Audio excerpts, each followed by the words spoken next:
আমি সেট দিয়ে 5টা সেন্টেন্স এখানে লিখেছি।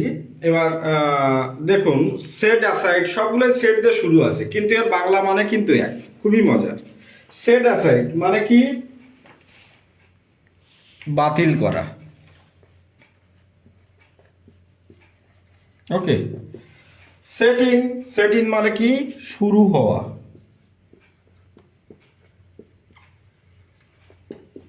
সেট অফ মানে কি? যাত্রা শুরু করা।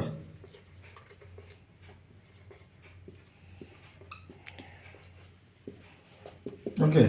সেট আউট মানে কি? বেরিয়ে পড়া।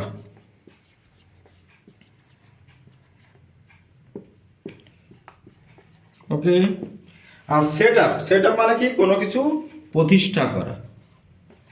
ওকে।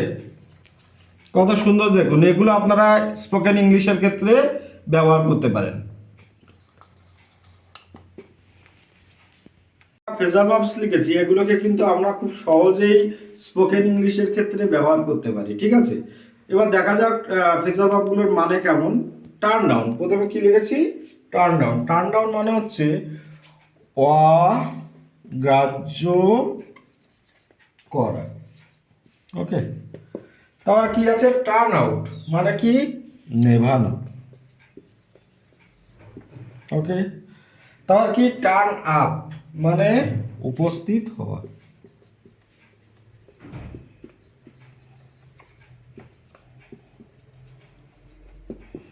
তাহলে কি? টার্ন রান মানে হচ্ছে উল্টানো।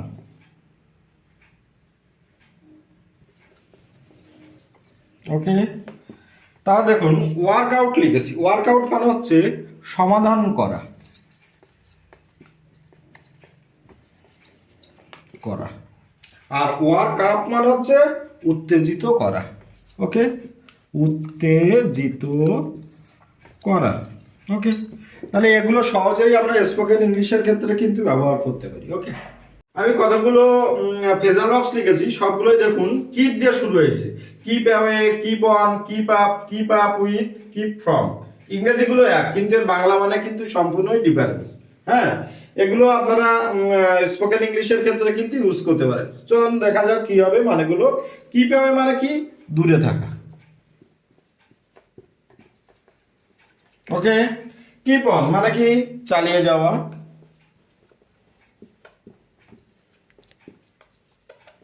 ওকে। কিপ আপ মানে কি? বজায় রাখা, কোনো কিছু ঠিক রেখে দেওয়া, বজায় রাখা। রাইট। কিপ আপ উইথ মানে কি? সমান তালে। সমান তালে। রাইট। আর হচ্ছে কি? কিপ ফ্রম মানে কি? বিরত থাকা, কোনো কাজ থেকে বিরত থাকা। রাইট, বিরত থাকা। ওকে। ফ্রেজাল ভার্বস লিখেছি, সবগুলোই কিন্তু লুক দিয়ে শুরু আছে। Look after, look down upon, look for, and look into. Okay. এইবার এই চারটে ফ্রেজাল ভার্বসের সব মানে ইংরেজি সবগুলো লুক দিয়ে শুরু আছে। ওকে। কিন্তু এর ইংরেজি মানে বাংলা মানে কিন্তু সম্পূর্ণ আলাদা। লুক আফটার মানে কি? দেখাশোনা করা।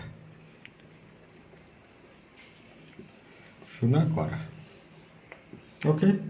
লুক ডাউন আপন মানে কি? কাউকে ঘৃণার চোখে দেখা। চোখে দেখা। ওকে। লুক ফর মানে হচ্ছে কি? খোঁজা, কোনো কিছু খোঁজ করা। তাহলে কি লিখতে পারি আমরা? খোঁজা লিখি। আর লুক ইনটু মানে কি? তদন্ত করা।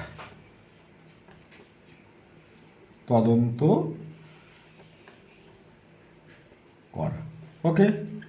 কত সহজ দেখুন, এগুলোকে আমরা স্পোকেন ইংলিশের ক্ষেত্রে ইউজ করতে পারি।